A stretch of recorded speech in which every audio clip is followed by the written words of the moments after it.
આ દેશના વિરોધ પક્ષના નેતા છે, જેમ મોદી સાહેબ વડાપ્રધાન છે, આની પણ ગરિમા છે કે દેશે એને અને પાર્લામેન્ટ એને વિરોધ પક્ષના નેતા બનાવ્યા છે. ત્યારે જાહેરમાં ભાજપના પ્રમુખ અને ધારાસભ્યો એને ચોર શબ્દ કહી, મીડિયામાં પણ આનો વિડીયો વાયરલ છે.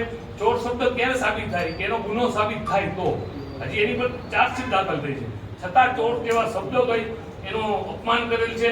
અને સાહેબ બદનસીબ બીજું એ છે કે જાહેરમાં કલેક્ટર સાહેબનો જે હુકમ હોય કે જાહેરનામું હોય કે આગ ક્યાંય લગાડવી નહીં ક્યાંય, છતાં પણ પોલીસની હાજરીમાં આની જાણ મેં 6 ને 14 ચાવડા સાહેબને મેં કરેલ હતી કે આ લોકો પુતળા દહન કરવાના છે, છતાં પોલીસ હતી, પોલીસની હાજરીમાં પુતળા દહન થયેલ છે.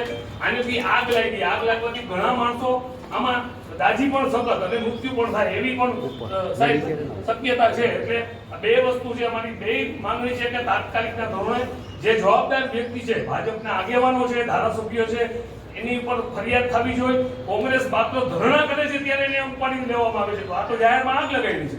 એટલે વિનંતી છે, આ સાહેબ નથી, અમારી પણ મજબૂરી છે કે આવડો મોટો આ નાની વસ્તુ નથી.